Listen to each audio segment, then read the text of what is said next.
Good morning, students. I hope you all are fine and well. Students, from today we are going to start computer classes. In computer, we are having 402 code for the subject information technology. Student, we are having first lesson, that is communication cycle. In this lesson, we will discuss about that how we can communicate with others, what are the elements to communicate to the others, how we can send the messages, and what are the barriers to communicate in an effective way. So, first is, what is communication?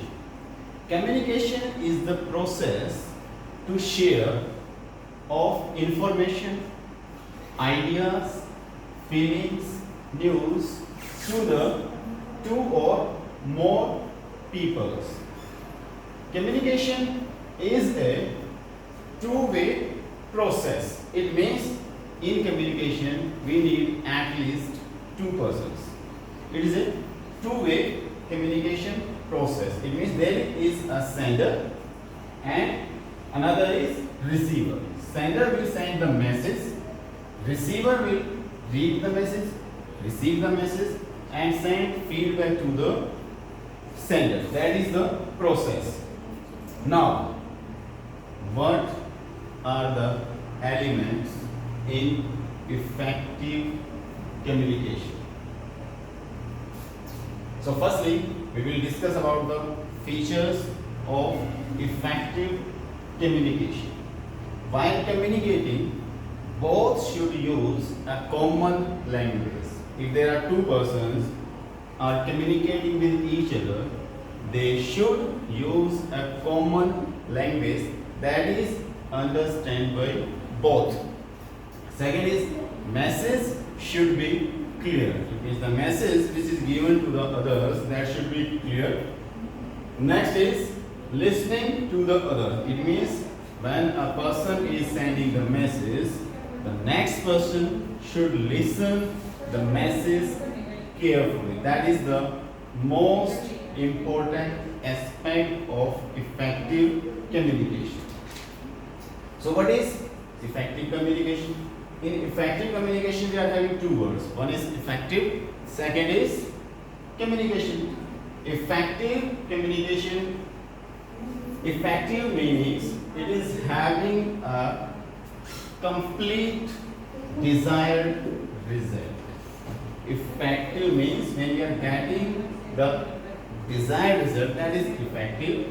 Communication means when two or more persons are sharing the information, that is communication.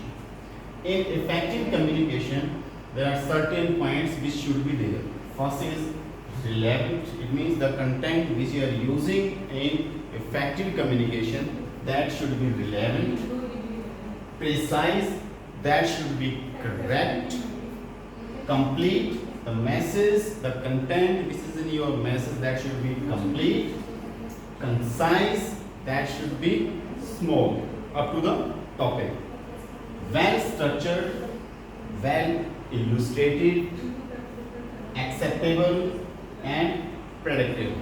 So these are the contents in our effective communication. Now, next point is elements of effective communication cycle.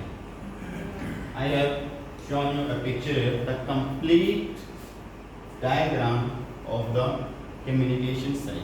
The first is sender.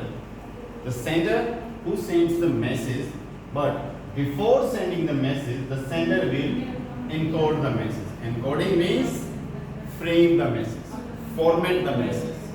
Then the sender will send the message through a communication channel. Communication channel is the medium. Like we are using mobile phone to communicate each other. We are using internet. So there are several ways. Then the message will be decoding by the receiver. Receiver will receive the message and then decode it. Means that receiver will try to understand the message, and when the receiver understood the message, that receiver will send a feedback to the sender. Feedback means result, desired result. So these are the elements of communication cycle. Next, I hope you have understand all the things up to now. The next point is that is barriers to effective communication. There are certain situations where we try our best to communicate others, but we are unable to make them understand.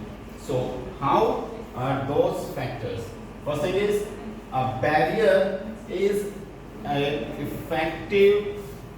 The barrier to effective communication is any factor that can be situational, that can be individual, that prevents the receiver who receives the message, that prevents the receiver from understanding the message. So basically there are three barriers.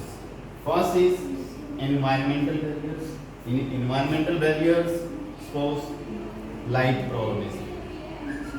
Second is situational barrier. In situational barrier, sometimes we are doing our work and we are getting noise from other side. That is situational barrier. Next is individual barrier. In individual barrier, what is there? Suppose I am telling you something and you do not want to understand, you do not want to listen to me. It means unattending. You do not want to attend. Or when I want to tell you something, only I want to tell you. I don't want to listen to you. That can also be there. That is your attitudinal. So these are the barriers in our effective communication. This was all about in your first lesson. I hope you understand each and everything. Thank you. Have a nice day. Stay safe. Stay home.